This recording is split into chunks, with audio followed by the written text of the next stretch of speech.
We're good to go. Alright, Shalom. First and foremost, we give all praises and glory to you. Yahweh, Ba'ashem, Yahushua, Ba'ashem, Kakodash. Divine to the apostles, you blessed Ruba.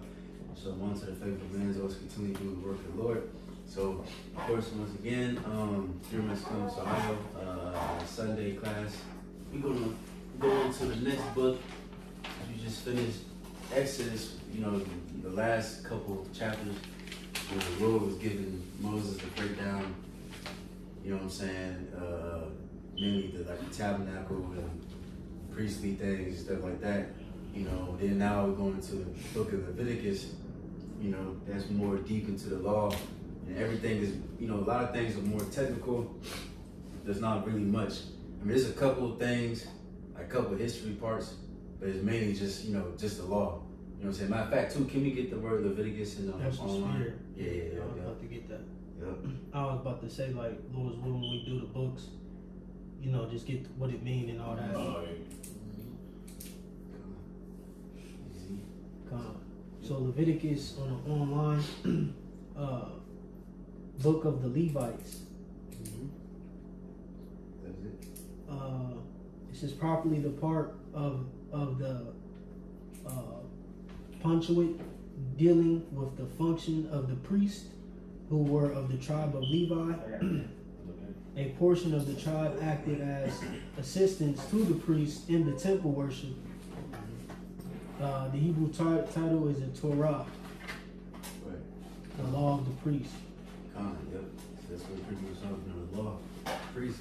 You see, so Lord willing, we're going to touch on a few topics. We're going to go ahead and get to that commentary and go into the introduction of the book of Leviticus. And then, Lord willing, I believe we can be able to do the whole summary of the whole book in one lesson. Lord willing. We need ready to go ahead and start with that. This is the ESV Global Study Bible Introduction to Leviticus in the Blue Letter Bibles. What you got? Start at the top. Yes, sir. It says, author, as with the other books of the Pentateuch. Yeah, that's the word I was tripping up. Yeah, Pentateuch. It says it is. That means like five. Because I believe because it goes into the 5 books. Penta, yeah, Penta is 5. It says it is best to see Moses as the source of primary author of Leviticus. In Leviticus, Moses continues the story of Exodus. Theme and purpose, the book of Leviticus goes into deeper detail about the divine human relationship put in place on Mount Sinai.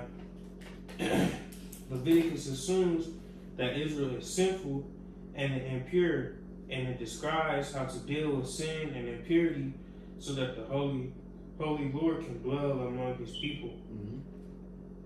It says problems in understanding Leviticus.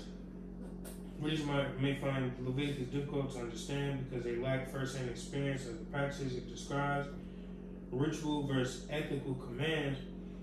Chapters 1, verse 6 through 16 describe various ritual regulations, while chapter 17 through 27 focus on ethical commands because the rituals of chapters 1 and 16 are unfamiliar. They are often seen as being disconnected from the ethical emphasis of the later chapters.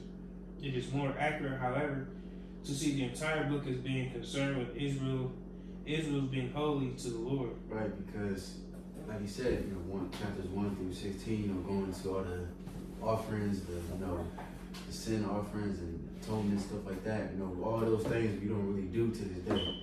Because Yahushua is that lamb, he covers us for that. And also the sacrifice that we also do is ourselves. So we technically still doing the sacrifices, but it's just in a different way. Because we, like the brother said off camera, we can't do this right now. It's impossible, really impossible for us to do this. And the Lord, he understood that we were going to be scattered amongst all nations. And matter of fact, just to prove that we're doing all this spiritually, let's get Sirach 35. You can start at 1. Sirach what? 35 and 1. I had a quick precept as well. Sirach 35 and 1. It reads, "He that keepeth the law bringeth offerings enough. He that taketh heed to the commandment offereth a peace offering." Right, see, so if you keep the law to the best of your ability, because we know we can't keep it perfect, you know what I mean? You know, IUIC would tell you to get into the kingdom, you gotta keep the law, but no, you gotta have faith as well. But if you try your best and lean on Yahweh Shai, then that's enough offerings. You know, which we're gonna go into all those different offerings too in a minute. But you got it. It reads, "He that requireth a good turn offereth fine flour, and he that giveth alms sacrificeth praise." Right? If I can add, just being obedient. You know, that's the sacrifice. You know, today, obedience. You know what the scripture say? Obedience is better than sacrifice. You know, so you know by default, if you're being obedient to what's written in this book, you're performing an acceptable sacrifice to the Heavenly Father and His Son. And shit, since you quoted Bible shot, can somebody after this one, can somebody get that story where Samuel told that to Saul? Yeah. Get that on hold, Bible shot. You got it. It reads, "To depart from wickedness is a thing pleasing to Yahweh, and to forsake unrighteousness is a appropriation." Right, or an atonement. You know what I'm saying? So yeah, so if you just forsake unrighteousness and try your best to live a righteous life, then the Lord is going to see that as an atonement, and he gonna see that this person is trying. He's rehearsing the righteous acts. You see? What you got? It reads, verse 4. It says, "Thou shalt not appear empty before Yahweh, for all these things are to be done because of the commandment. The offering of the righteous maketh the altar fat, and the sweet savor thereof is before the Most High. The sacrifice of a just man is acceptable, and a memorial therefore shall never be forgotten." Right, we can stop there. You know, so the sacrifice of the just man, which is acceptable, he said what? That our living body, make our living bodies a sacrifice. Yeah. You know, Romans, that classic, you know, Romans 12. Romans 12 and 1. You see? But you got it, wherever. Got that. I got you. It's 1 Samuel 15. I'm gonna start at Yeah, some context on that. yeah. I'm gonna start at 20. It says in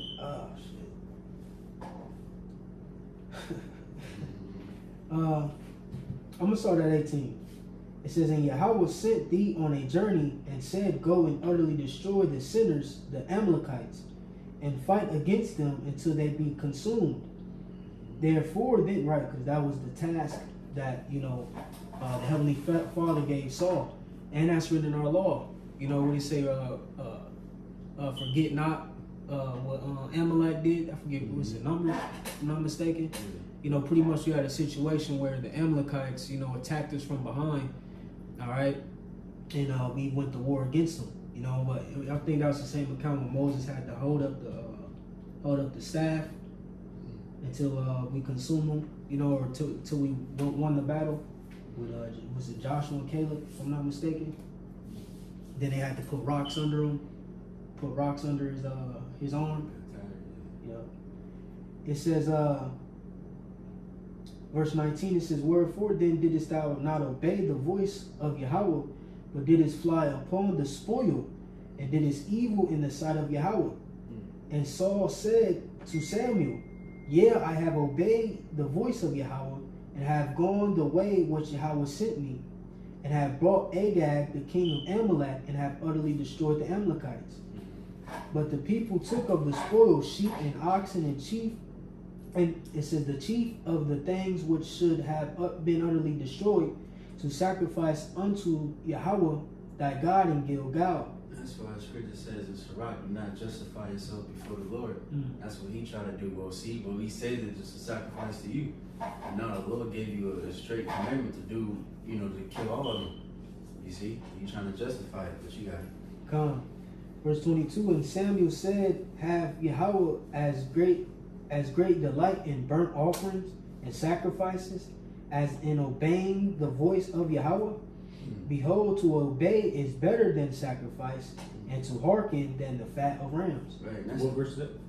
1 Samuel 15:22.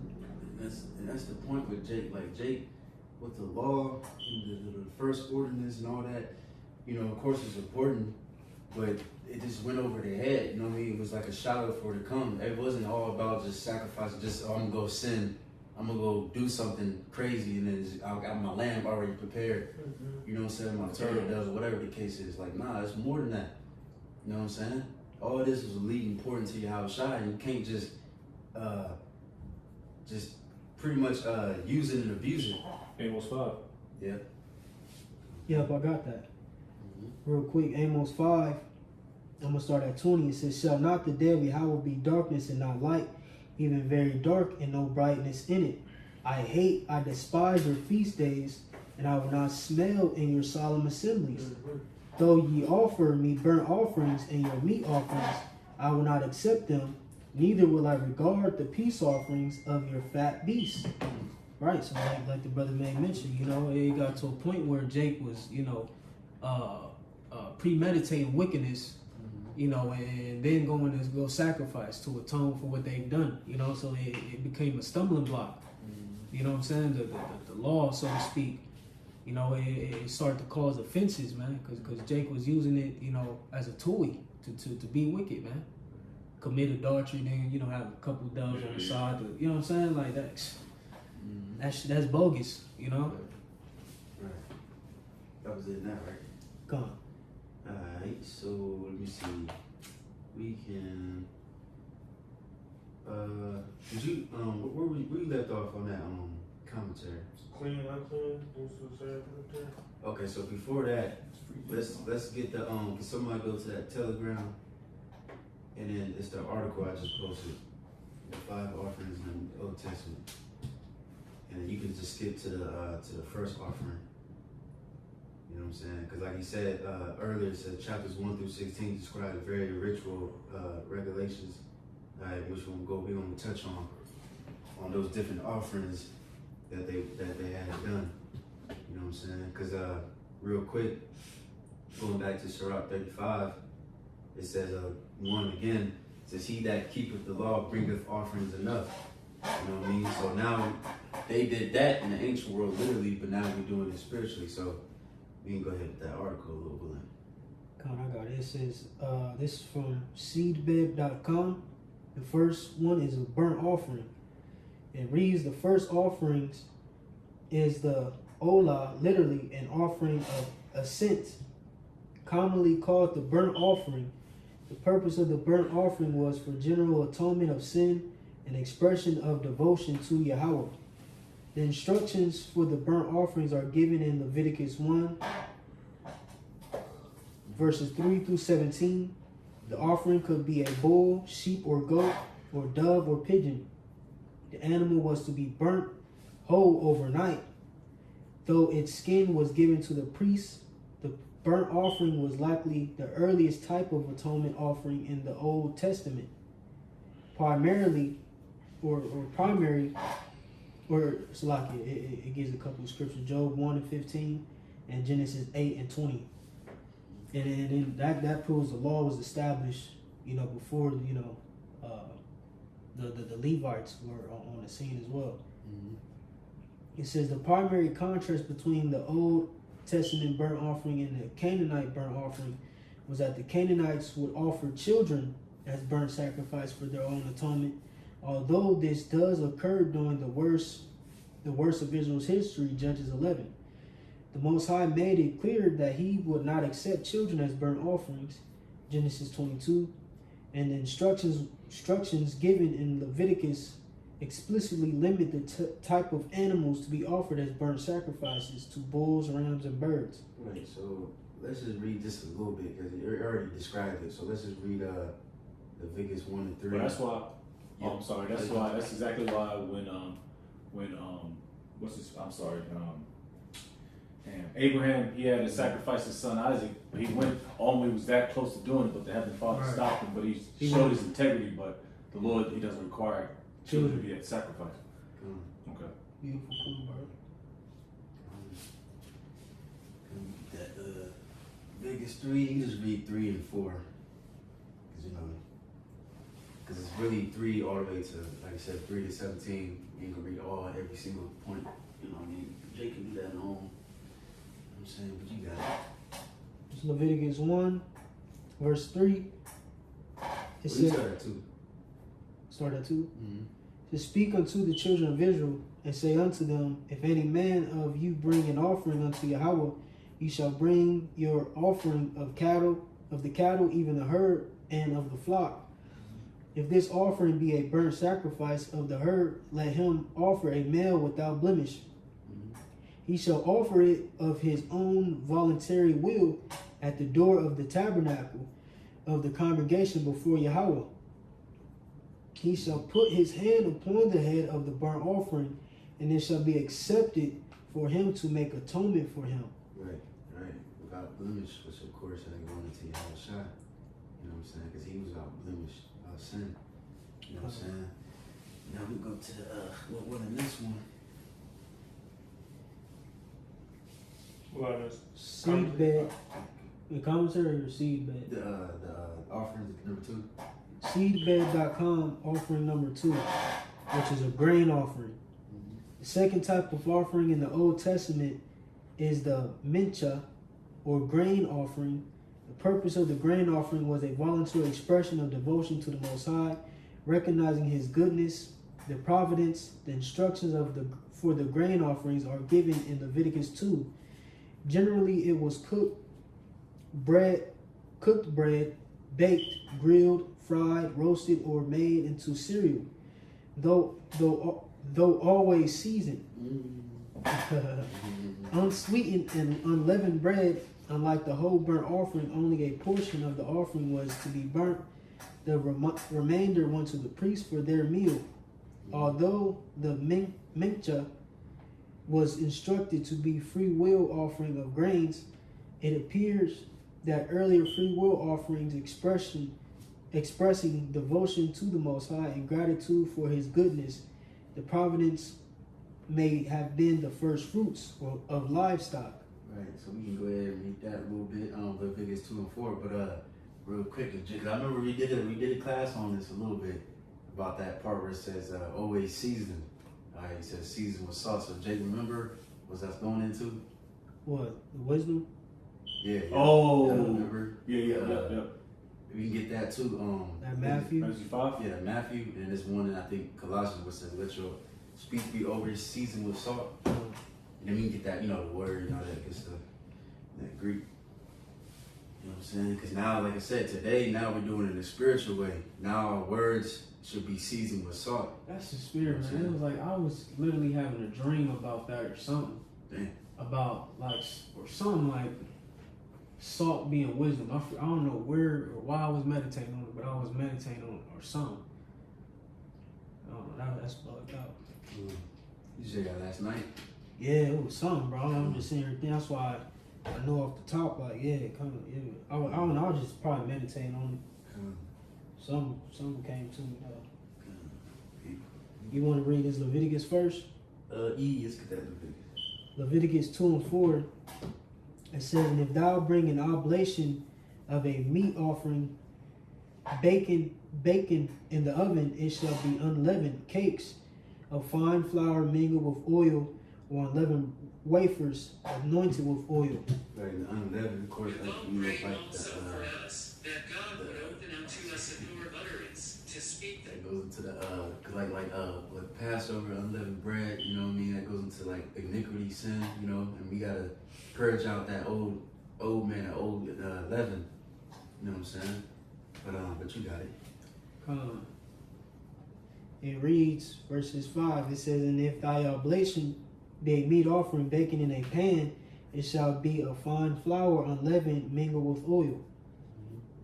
Thou shalt part it in pieces and pour oil thereon. It is a meat offering. Right, we can stop there, and now we can get those. I got Colossians real quick. Comments.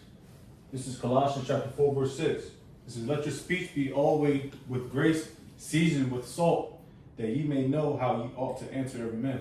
Right, because even our speech is a sacrifice. And you can get that on hold too. Was that Hebrews? Let your how's it go? Sacrifice and pray. I forgot how it goes. I'm gonna look for it. But even when we teach, you know what I'm saying? When we teach and prophesying, we gotta make sure we on point. We gotta be seasoned with salt because if you got a little bit of leaven in there, going back to that word leaven, you know, that can what does it say? A little leaven can leaven the whole lump. That can fuck up the whole thing. You know what I'm saying? That's why you gotta make sure you're on point. You see? But if Jay can get that other one, I'm gonna look for this one in Hebrews. So like 10 or 11. They found it. I'm looking. Hebrews Fruit of the 13. lips. I think so. It said fruit of the lips. Hebrews 13:15. It says, "By him, therefore, let us offer the sacrifice of praise to the Most High continually. That is the fruit of our lips, giving thanks to his name." Perfect. See, sacrifice of our praise to the Most High continually. That is the fruit of our lips, which gotta be seasoned with salt. Matter of fact, one more verse.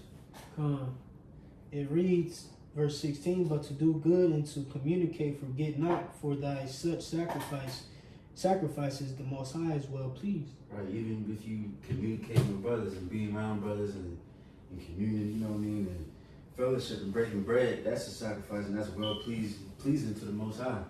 What's that? Malachi 3:16. Excuse me. It says, the Lord. It says the righteous men constantly talk to one another, and the Lord hears and hearkens and is pleased. You see. Now we can go to that Matthew. The prayer of the humble pierces the clouds. You said Matthew.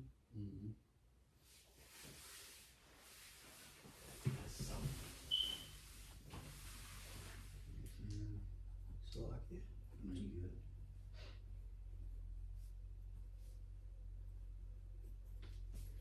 So, Matt? Which one? Matthew 5. Yeah. It's Matthew 5:13. It says, "Ye are the salt of the earth, but if the salt have lost its savor, wherewith shall it be salted? It is thenceforth good for nothing, but to be cast out and to be trodden under foot of men." Which we also gonna get into that word too, that Greek word, because it's gonna go into wisdom. You know, not just the flavor of Jake, because you know, of course, Jake. You know, we got the salt. Even 2/3 of Israel, they got salt. You know, they can rap it all this, that, and the third. But going deeper into it, that's going to the wisdom. You know what I'm saying? I got it. Strong's G 217. Halas. Salt with which food is seasoned and sacrifices are sprinkled. God, that's beautiful. It says those kinds of saline matter used to fertilize arable land. Salt is a symbol of lasting concord because it protects food from putrefaction and preserves it unchanged. According in the solemn ratification of compacts, this is a practice that continues to this day in some cultures partaking of salt together. In the last column, it says wisdom and grace exhibited in speech. Right. See, beautifully broken down. You know what I'm saying? But a little willing, we can go to the next one. Seedbed.com, paragraph 3, peace offering.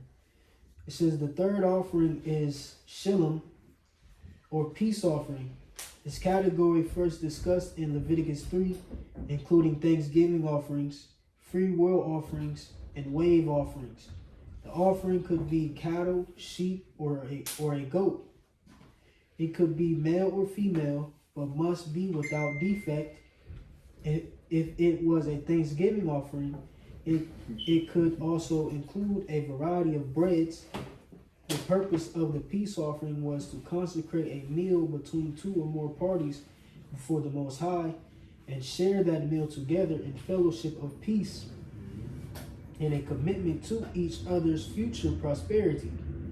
The portions unsuitable for eating were given to the Most High, depending on the type of peace offering. The breast may have been given to the Most High, or to the high priest, and the right thigh may be given to the priest,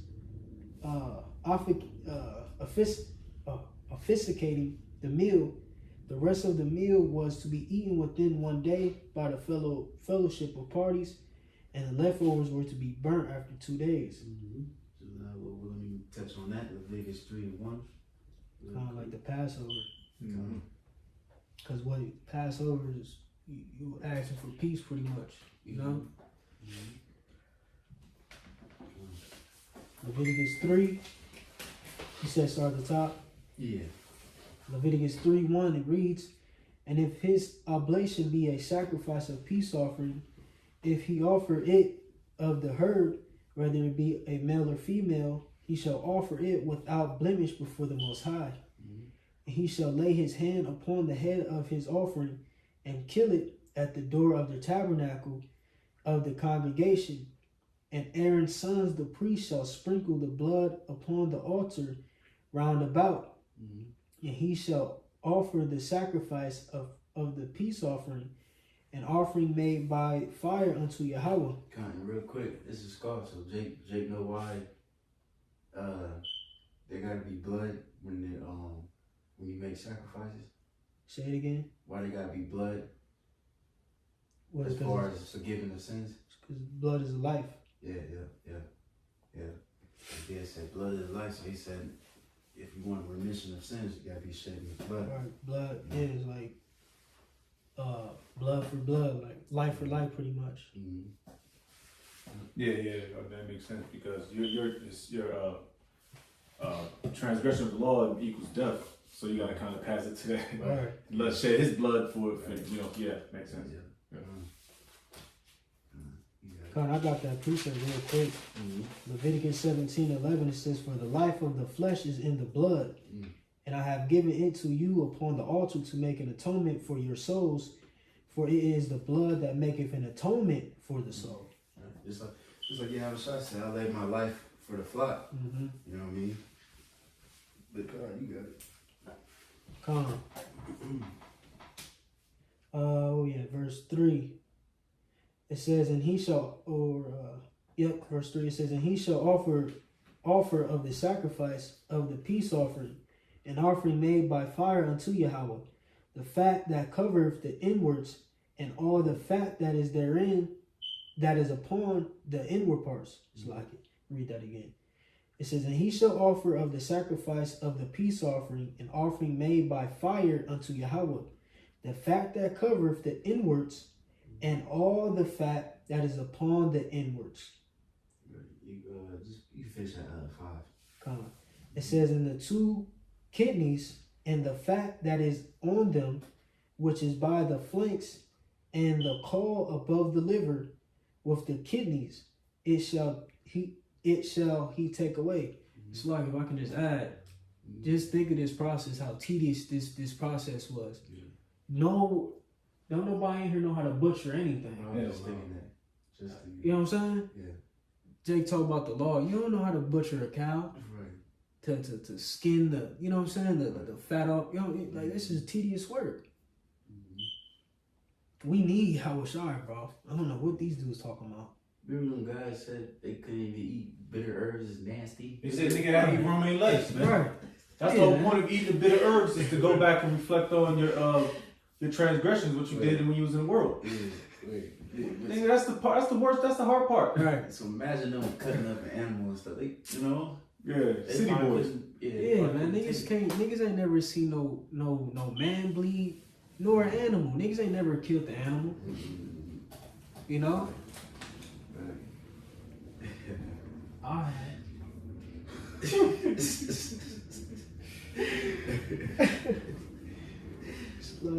Verse 5.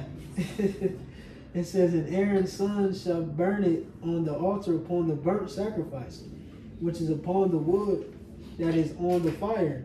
It is an offering made by fire of a sweet savor unto Yahweh. Right. And real quick, because you keep mentioning sweet savor, right? Let me see. I'm gonna read this one right quick. Ephesians 5:2. Well, I'm gonna start at 1. Be ye therefore followers of the Most High as dear children, and walk in love as Mashiach hath loved us, and has given himself for us an offering and a sacrifice to the Most High for a sweet smelling savor. See, so What you said? Ephesians 5:1 and 2. You know what I'm saying? So Yahushua, he's that sweet smelling savor. Because we can't, none of us know how to gut up and, you know, these damn goats and shit and lambs and, you know what I'm saying, take out the, you know, the different parts and cut it up. And, you know, even if we did, where the hell we gonna do that? You know what I'm saying? Esau gonna look at us like we crazy as hell. People are gonna call the police on us. ASPCA. Right. Even the Passover, I mean, you know what I mean? We can't really put the blood like that over the post like we really want to. If they chainsaw massacre somewhere. You know? They got blood on his door. It's a crime scene investigation. Right, yeah. Right. You got the DNA swabs and Yeah. shit. They gonna think we probably Satanists or something, you know? That's why it's like, Salaki, it's like, you ain't gotta worship Yahweh Shai though.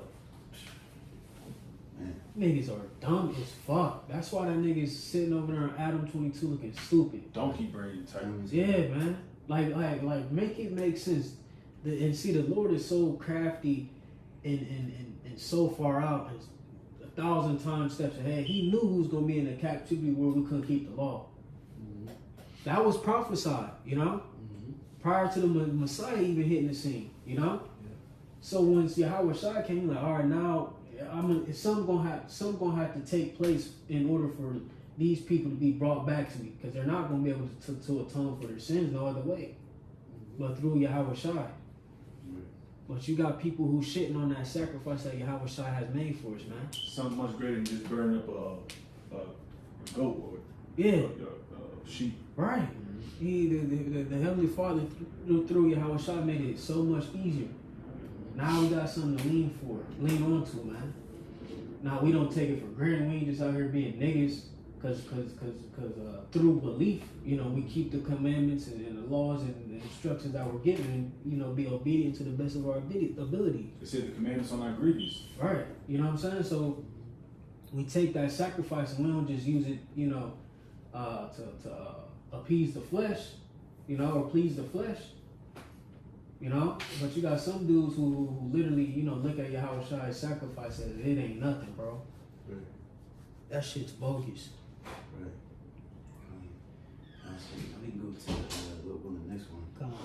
And if I may, real quick, I want to jump to Leviticus 3 and 17, because it spoke about fat a lot, about cutting the fat.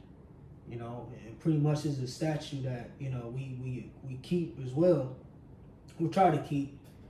Is Leviticus 13:17. It says, or let me start at 16. It says, "And the priest shall burn them upon the altar. It is the food of the offering made by fire for a sweet savor. All the fat is Yahweh's. It shall be a perpetual statute for your generation throughout all your dwellings, that ye eat neither fat nor blood." You know, just a little footnote, you know. If you ever come across Jake, they'd be like, man, yeah, you ain't supposed to be eating fat. Don't be just eating fat. You know, if you got a little steak, you know what I'm saying, a little crust, you know, but you see big, you know what I'm saying? You see that big blubbery shit on your eye, you cut that off, man. You shouldn't want to eat that no way. Just a little footnote for new believers, you know what I'm saying? Yatzazak, you know what I'm saying? Especially blood, yeah. That's some Jake do that too. That steak on, you know what I mean, the blood. Medium rare. Steak. You know? Right, like eat. Yeah. That nigga just eat. He just take a bite out of Right out the. Watch your mama, he said, that's the die for. You know, you little bite for you, like first and foremost. He just bite. It'd be a live cow. Esau just bite his lip off or something. It's nasty ass dude, man. That's why that's why the Lord separated his holy to the defiled, so to speak. And them niggas, you got niggas just like that, like Esau, man, chewing up like cats and dogs and doing all types of craziness, like man. that big chunky bench. Who ate that motherfucking dog. Yeah, the man. dog joint, She like bit the fuck out that cheek too, man. she had hot sauce, it would have been a wrap. Man, she bit the hell out that dog's cheek, man. Yeah, man. That shit is nasty as shit. Just imagine J.E. Queen.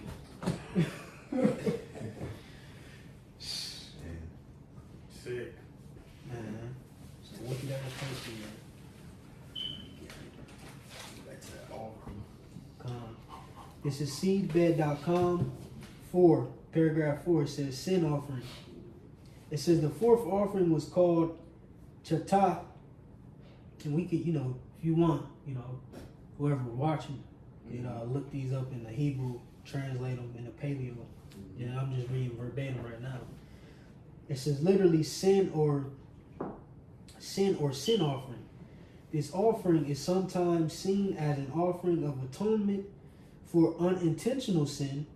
Similarly, it is sometimes viewed as guilt offering, removing the consequences for lack of perfection. As an atonement offering, right? That's why we got like the Day of Atonement. You know what I'm saying? As an atonement offering, it contained elements of a burnt offering, yet at the same time had elements of a peace offering. That's beautiful. The fusion. You know what I'm saying?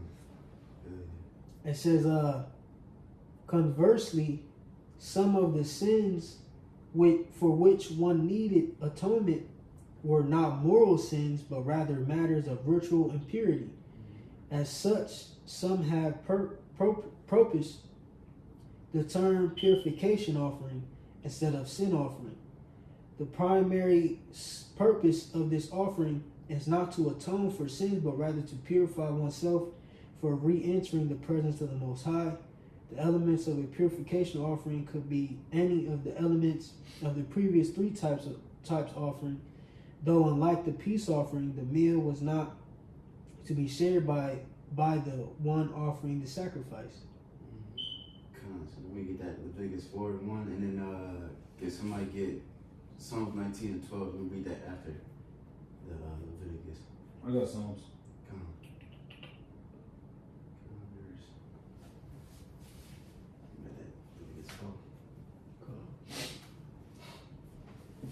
Leviticus 4 at the top. It says, and Yahweh spake unto Moses, saying, speak unto the children of Israel, saying, if a soul shall sin through ignorance against any commandments of Yahweh concerning things which ought not to be done, and shall do against any of them, if the priest that is anointed do sin according to the sin of the people, then let him bring for his sin which he have sinned a young bullock without blemish unto the Yahweh for a sin offering. And he shall bring the bullock unto the door of the tabernacle of the congregation before Yahweh, and shall lay his hand upon the bullock's head and kill the bullock before Yahweh. And the priest that is anointed shall take the bullock's blood and bring it to the tabernacle of the congregation. And the priest shall dip his finger in the blood and sprinkle of the blood 7 times before Yahweh, before the veil of the sanctuary. Right, so this is for you're saying through ignorance means you're not knowing, unintentional sin. So now we can get that Psalms 19. You know what I'm saying? Because sometimes Jake do things, you might not know. Because there's a lot of things, shit, you can go on a fucking bus or whatever, sit somewhere with a woman that had a period, or you know what I'm saying, or offend a brother, or or whatever. It may be big or small. Or we live in an apartment complex, the same building where a nigga hung himself. Oh yeah, burn that whole place up. I believe so. If somebody passes in the you just gotta leave out the joint. I know you gotta leave out that bitch. It's unclean for at least 7 days? Yeah, I think so. Yeah, oh, okay, yeah. Even like mold and stuff. Like we have mold in your house, you gotta bring the priest, and he gotta, you know what I'm saying, purify and all that. What you think that shit is in the ring of that toilet? Yeah, that's recurring mold. Yeah. This Psalms 19 verse 12. It says, "Who can understand his errors? Cleanse thou me from secret faults." Right. I'm a fault. Go ahead. No. Oh yeah. Keep me from secret faults. So there might be some things that we, like I said, we don't even know. So that's another thing you should constantly pray to the Lord to forgive you for the sins that you don't even know that you committed. You know what I'm saying? But we got one more, right? Yep. Okay. It says, verse 13, "Keep back thy servant also from presumptuous sins. Let them not have dominion over me. Then shall I be upright, and I shall be innocent from the great transgression." Mm-hmm. And that's the point, man. Just obedience, man. Obedience more than sacrifice. Don't let these sins have control over you. You know what I'm saying? That you obedient to the Most High. You know, to the best of your ability. Can I get the last verse out of this? Yes, sir. Verse 14 says, "Let the words of my mouth and the meditation of my heart be acceptable in the sight of the Lord, Yahweh, my strength and my redeemer." You got it. Yeah, straight up, man. So Lord knows what we'll be about, man. All right. If we don't know Lord's will, we get the answer through the Spirit. All right. You go to that. Or we gotta constantly meditate, you know, be in these scriptures, man, asking brothers, you know, asking questions, you know, constantly digging in and stuff. Go to the next offering. I believe it's the last one. Last one. Seedbed.com, paragraph 5, guilt offering. The fifth and final offering was a sham, traditionally translated guilt offering. Unlike the English word guilt, this does not refer to a matter of one's conscience, but rather to something one owes on account of a sin. Other suggestions for the name of this offering are the trespass offering and the reparation offering.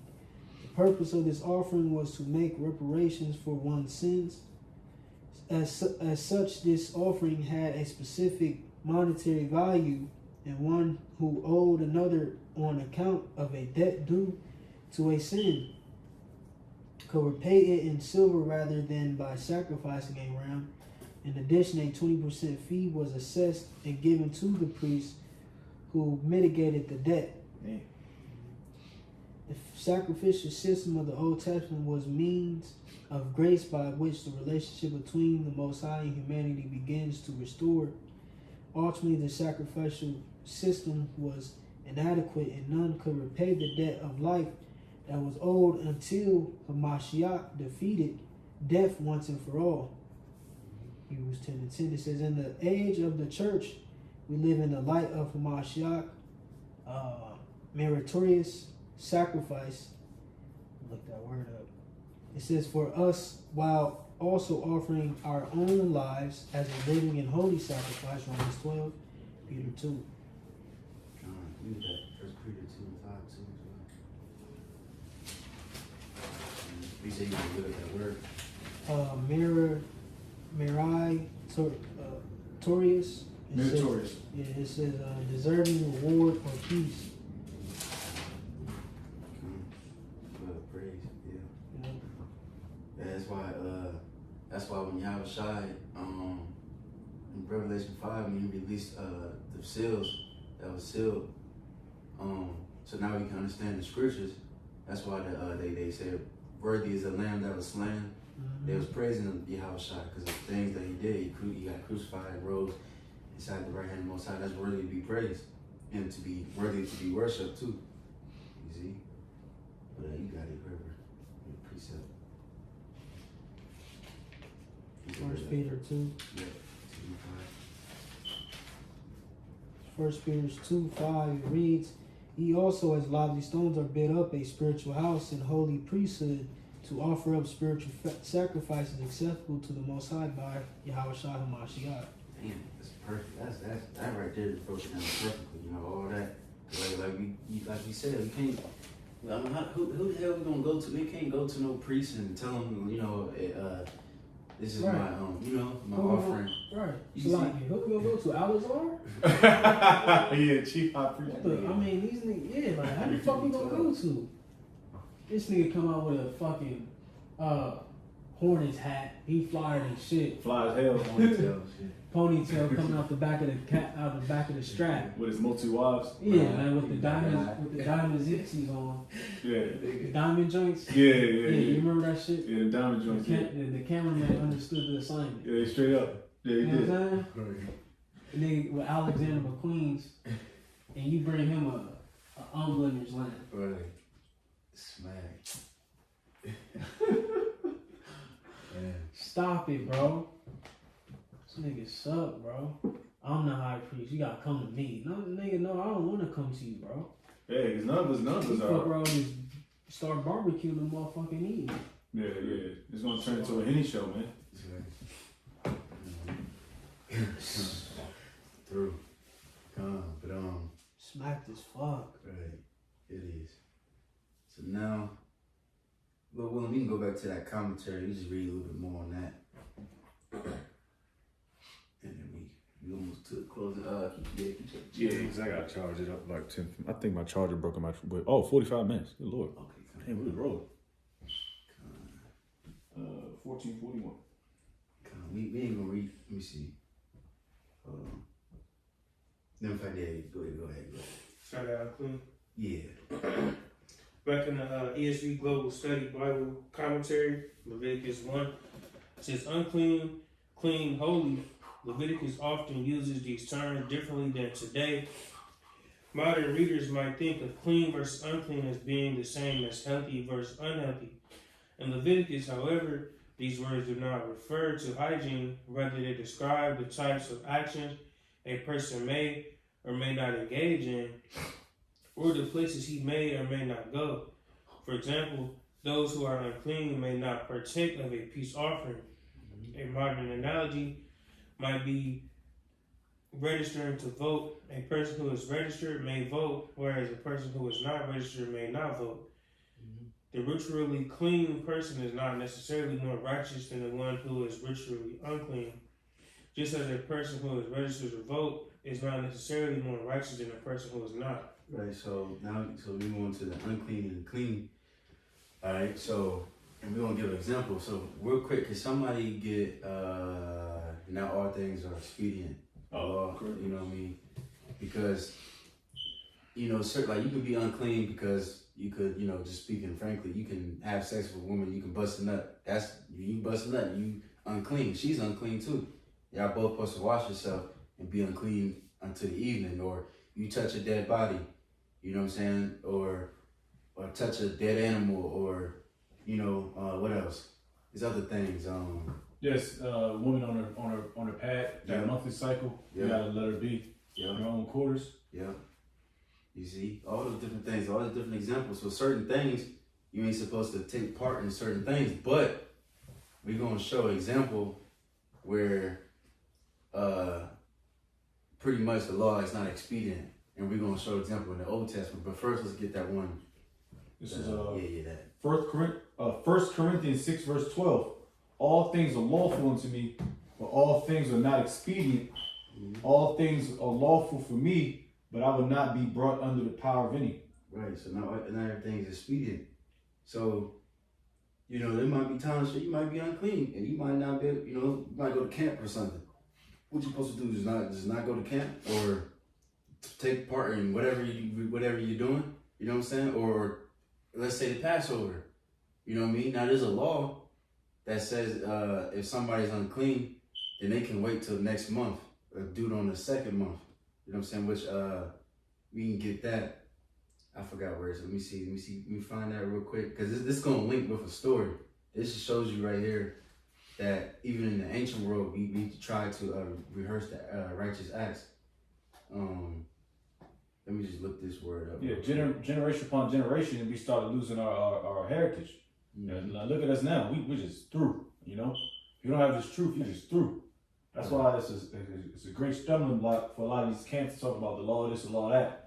When they go home and they break damn near all the laws too, just like us, Right. That's a stumbling block for newer brothers that come in this truth that think they gotta keep the law this and law that and cuss out the woman because she's on a rag and she wants, Right. Wants to eat shrimp, seafood boils. That's the spirit. I was watching the elders from Dallas, and they were saying some camp had an Israelite woman or whatever, a new believer, throw away all her socks because they weren't cotton. I seen that too. Yeah, you threw away all the shit, man. Because of what? Because she was mixed Sabbath. They weren't cotton. Oh my God. Your toothbrush is made out of plastic. Yeah. Nylon. Yeah. Man, damn you, damn you don't. It's just about where your spirit is, man. Did they at least buy her some new socks? Nah, she had the soul. They ain't put no money in the pot for her, man. See? Niggas are. Yeah, niggas are grimy, man.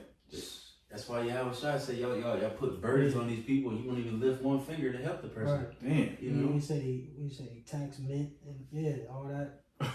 Hey, I'm sorry. I gotta say that. I gotta bring this up, bro. This is powerful. Hey, Remember the situation I told you about? I was trying to find my phone. I'm not gonna bring it to, but I was trying to call you. You know what I mean? Yeah. Like I didn't want to put a burden, but I need some fucking help. Yeah.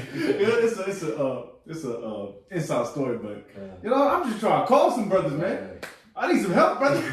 I was drowning.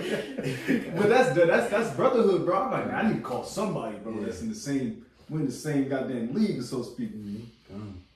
I was kidding. It's good. But somebody get numbers 9 and 9, and then after that, for 2nd Chronicles 28. This is Numbers 9 verses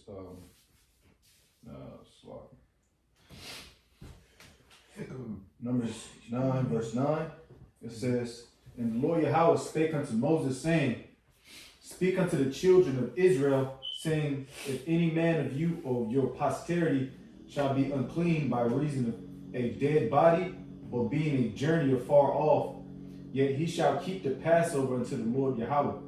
The 14th day of the 2nd month at even they shall keep it and eat it with unleavened bread and bitter herbs." Right, so see what I'm saying? So the Lord dang, is gracious. He ain't gonna be just like, oh no, you gotta keep it right here. But what if you unclean or whatever? Now you gotta might have to wait till the 2nd month. You see what I'm saying? The Lord, he gave you I'm trying to think of the word. Leeway. Yeah, leeway, you know what I'm saying? And then on top of that, you can get another story, another example of unclean and clean with King Hezekiah. Now first, let's go 2nd Chronicles 28:1, read a couple of verses, because this is what his father did when they made filthy the temple, and then King Hezekiah had it clean, but he told certain of the Israelites wasn't clean, but he pretty much prayed to the Lord to pretty much just forgive them, and you know what I mean, the Lord did. But if he was going according to the law, then they should have been cut off from amongst the nation. You know what I'm saying? You see? But we can get 2nd Chronicles 28:1. 2nd Chronicles 28:1, it says, Ahaz was 20 years old when he began to reign, and he reigned 16 years in Jerusalem. But he did not that which was right in the sight of Yahweh, like David his father. For he walked in the ways of the king of Israel, and made also molten images for Baal. Moreover, he burnt incense in the valley of the son of Hinnom, and burnt his children in the fire. Jake was wicked as fuck. After the abominations of the heathen, whom Yahweh had cast out before the children of Israel, he sacrificed also the burnt incense in the high places, and on the hills, and under every green tree. Wherefore Yahweh his God delivered him into the hand of the king of Syria, and he smote him, and carried away a great multitude of them captives, and brought them to Damascus. And he was also delivered into the hand of the king of Israel, who smote him with the great slaughter. Right. When you're done with that verse, you skip down to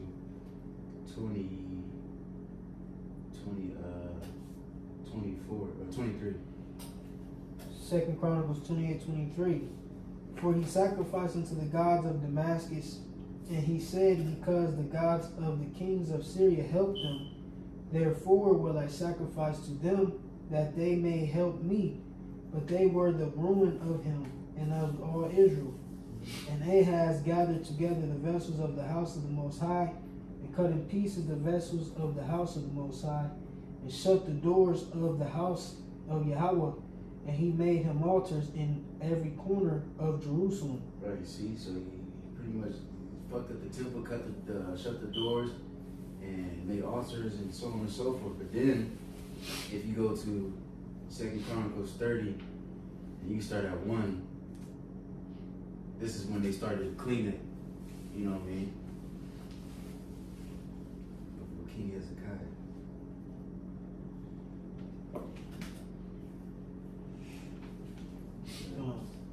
Second Chronicle 30 at the top. And Hezekiah sent to all Israel and Judah, and wrote letters also to Ephraim and Manasseh, and that they should come to the house of Yahweh at Jerusalem, to keep the Passover unto Yahweh, God of Israel. For the king had taken counsel and his princes and all the congregation in Jerusalem to keep the Passover in the 2nd month. Mm-hmm. Which we just read that law. You see what I'm saying? But you got it.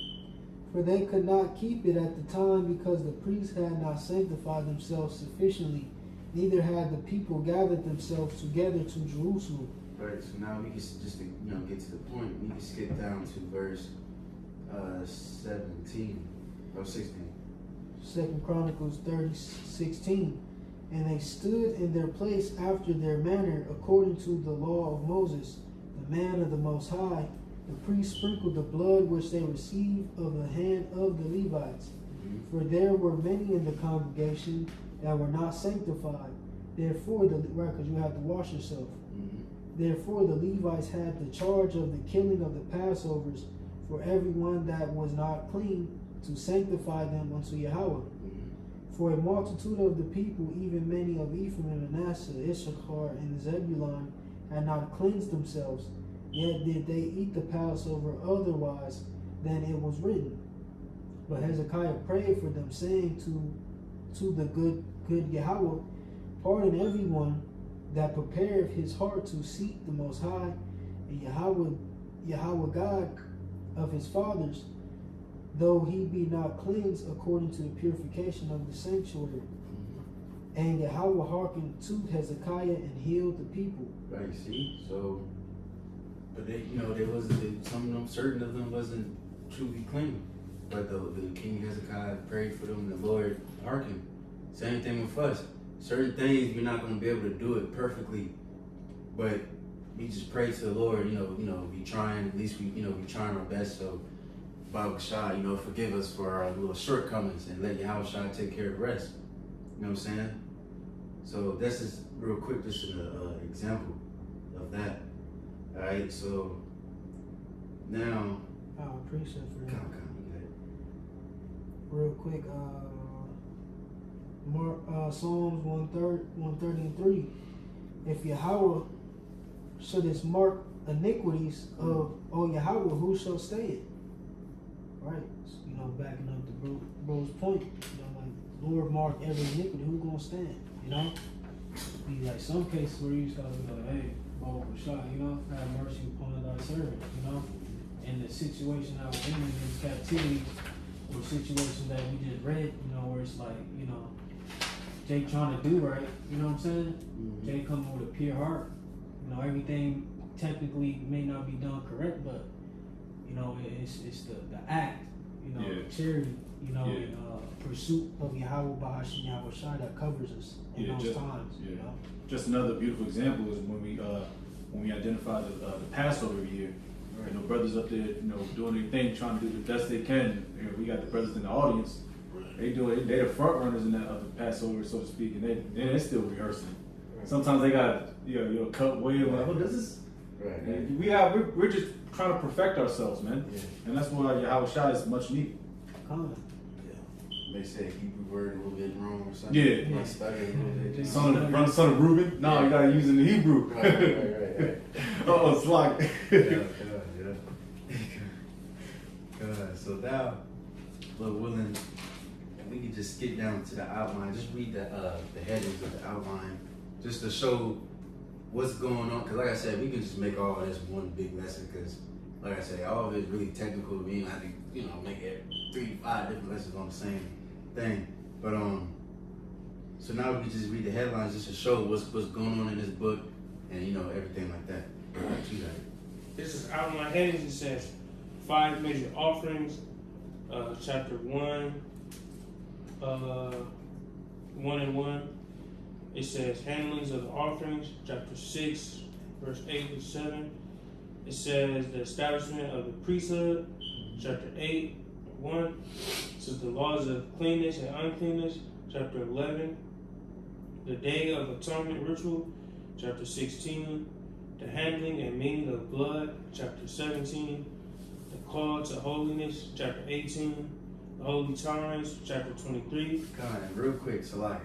We gotta touch on that real quick. Let's just read Leviticus 23. just to go through all the different holy times that we got to keep. And then after that, we can just finish this off and then we can be done. Alright, this is Leviticus chapter 23 at the top. And the Lord Yahweh spake unto Moses, saying, Speak unto the children of Israel, and say unto them concerning the feast of the Lord, which ye shall proclaim to be holy convocations, even these are my feasts. 6 days shall work be done, but the 7th day is the Sabbath. Can we look at that word complicated by the brothers reading? You know what I'm saying? Shabbat of rest and holy convocation, ye shall do no work therein. It is the Shabbat of the Lord Yahweh in all your dwellings. Right, and we know that we keep that according to the new moon. You know, once the new moon, then that's the new month, and then, you know, within those 7 days and each of the 7 on the 7th day, so like that's when the Sabbath is, the day of rest. You got it. He said, Ye shall do no work therein. It is the Shabbat of the Lord in all your dwellings. These are the feasts of the Lord, even the holy convocations, where ye shall proclaim in their seasons.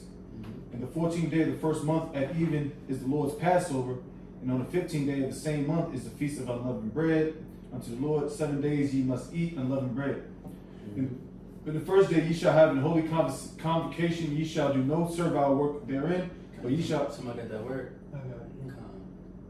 It says convocation. Strong's H 4744.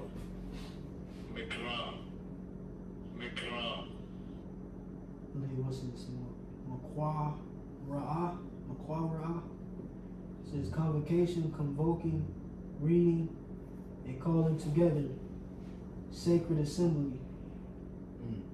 Yeah, so gathering. That's why I believe it's the Pentecost when the disciples, you know, the apostles, they all met together and, you know, congregate because that's what you're supposed to do. You're supposed to gather together on these days. But you can go back to that.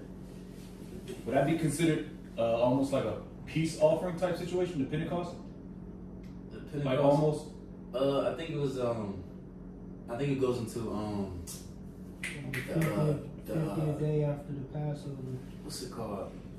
The bread, if I'm not mistaken. Grain. The grain. The grain offering. If I'm not mistaken. Okay, I'll just, because it kind of goes similar with like joining together, having and eating and shit. Gone. Oh. I think it's going to break down a little bit further. It says, verse 9, And the Lord spake unto Moses, saying, Speak unto the children of Israel, and say unto them, When ye be come into the land which I give unto you, and shall reap the harvest thereof, then ye shall bring a sheaf of the first fruits of your harvest unto the priest. And ye shall wave the sheaf before the Lord to be accepted for you on the morrow after the Sabbath. The priest shall wave it. And ye shall offer that day when ye wave the sheaf and he lamb without blemish of the first year for a burnt offering to the Lord. And the meat offering thereof shall be 2 tenth deals of fine flour mingled with oil, an offering made by fire to the Lord for a sweet Savior. And the drink offering thereof shall be of wine, the 4th part of an hin. And ye shall eat neither bread nor parched corn nor green ears until the selfsame day that ye have brought an offering unto your power. It shall be a statute forever throughout your generations and all your dwellings. And ye shall,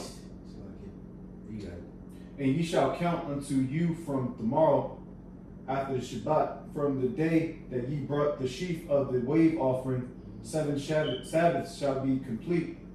Even unto the morrow after the 7th Sabbath shall ye number 50 days, and ye shall offer new meat offering to the Lord. Ye shall bring out your habitations 2 wave loaves of 2 tenth deals. They shall be of fine flour. They shall be baken with leaven. They are the first fruits unto the Lord. And ye shall offer with the bread 7 lambs without blemish of the first year, and 1 young bullock, and 2 rams. They shall be for a burnt offering of the Lord unto the Lord. Right. With their, So baking with leaven. So this time, so the Pentecost would be with leaven. Just to answer your question. You know what I'm talking about? No, I said to answer your question. It said the Pentecost is with to bake the bread with leaven. yeah, okay, so that goes more so with the grain. Yeah. Yeah, gotcha. It says, drink offerings, even an offering made by fire of sweet Savior unto the Lord. It says, with their meat offering and their drink offerings, even an offering made by fire of sweet Savior unto the Lord. Then ye shall sacrifice 1 kid of the goats for a sin offering, and 2 lambs of the first year for a sacrifice of peace offerings. And the priest shall wave them with the bread of the first fruits for a wave offering before the Lord. With the 2 lambs they shall be holy to the Lord for the priest. And ye shall proclaim on the selfsame day that it may be an holy convocation unto you. Ye shall do no servile work therein. It shall be a statute forever in all your dwellings throughout your generations. And when ye reap the harvest of your land, thou shalt not make clean riddance of the corners of thy field. When thou reapest, neither shalt thou gather any gleaning of thy harvest. Thou shalt leave them unto the poor and to the stranger. I am the Lord Yahweh, your power. And the Lord spake unto Moses, saying, Speak unto the children of Israel, saying, In the 7th month, in the 1st day of the month, shall ye have a Sabbath, a memorial blowing of the trumpets, and holy convocation. Ye shall do no servile work therein, but ye shall offer an offering made by fire unto the Lord. And the Lord spake unto Moses, saying, Also on the 10th day of this month, there shall be a day of atonement, and it shall be an holy convocation unto you, and ye shall afflict your souls, and offer an offering made by fire unto the Lord. And ye shall do no work in that same day, for it is the day of atonement, to make an atonement for you before the Lord Yahweh thy power. For whatsoever soul it be that shall not be afflicted in that same day, he shall be cut off from among his people. And whatsoever soul it be that doeth any work in that same day, the same soul will I destroy from among his people. Ye shall do no manner of work. It shall be a statute forever throughout your generations on your dwellings. It shall be unto you a Sabbath of rest, and ye shall afflict your souls in the 9th day of the month at even. From even unto even shall ye celebrate your Sabbath. And the Lord spake unto Moses, saying, Speak unto the children of Israel, saying, The 15th day of the 7th month shall be the feast of tabernacles for 7 days unto the Lord. On the 1st day shall be an holy convocation. Ye shall do no servile work therein. 7 days ye shall offer an offering made by fire to the Lord. On the 8th day shall be an holy convocation unto you, and ye shall offer an offering made by fire unto the Lord. It is a solemn assembly, and ye shall do no servile work therein. These are the feet. You be evicted. You'll be evicted. You can't pay your bills. God. All these days we gotta take off. Right. All right. It says a burnt offering, a meat offering, a sacrifice, and drink offerings, everything upon his day, beside the Sabbaths of the Lord, and beside your gifts, and beside all your vows, and beside all your free will offerings which ye give unto the Lord. Also in the 15th day of the 7th month, when ye have gathered in the fruit of the land, ye shall keep a feast unto the Lord. 7 days. On the 1st day shall be a Sabbath, and on the 8th day shall be a Sabbath. And ye shall take you on the 1st day the boughs of goodly trees, branches of palm trees, and boughs of thick trees, and willows of the brook. And ye shall rejoice before the Lord your power 7 days. And ye shall keep it a feast unto the Lord 7 days in the year. It shall be a statute forever in your generations. Ye shall celebrate in the 7th month. Ye shall dwell in booths 7 days. All that are Israelites born shall dwell in booths, that your generations may know that I made the children of Israel to dwell in booths when I brought them out of the land of Egypt. I am the Lord your power. And Moses declared unto the children of Israel the feast of the Lord. Right. And then you also got, how you said Purim? Purim. Yeah, Purim, and you got Hanukkah too as well. You know what I'm saying? It's also the days. You know what I'm saying? Those Right. added And just to speak on that, them 2 feast days are days where the Lord destroyed our enemies. Mm-hmm.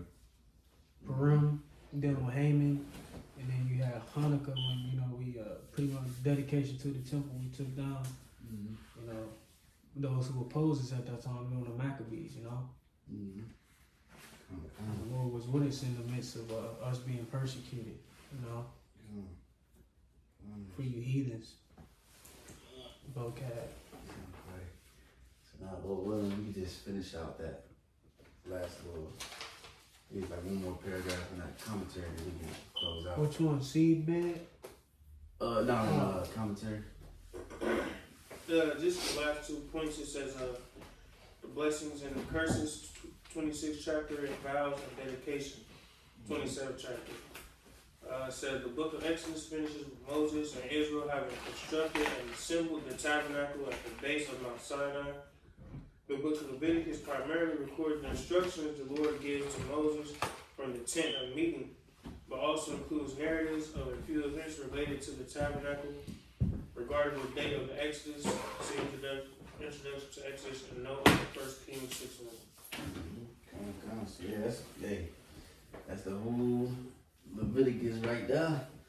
So Lord willing, we can get on to what's the Numbers next. You know what I'm saying? That's a little bit more history and stuff like that. So we can kind of slow down on that one. But so Lord willing, hopefully that was edifying me. Give all praises and glory to Yahweh. Bahashim, Yahushua, Bahashim, Kakudash. Father, Ruel, as long as the faithful men continue doing the work of the Lord. That we're going to say shalom. Shalom, shalom.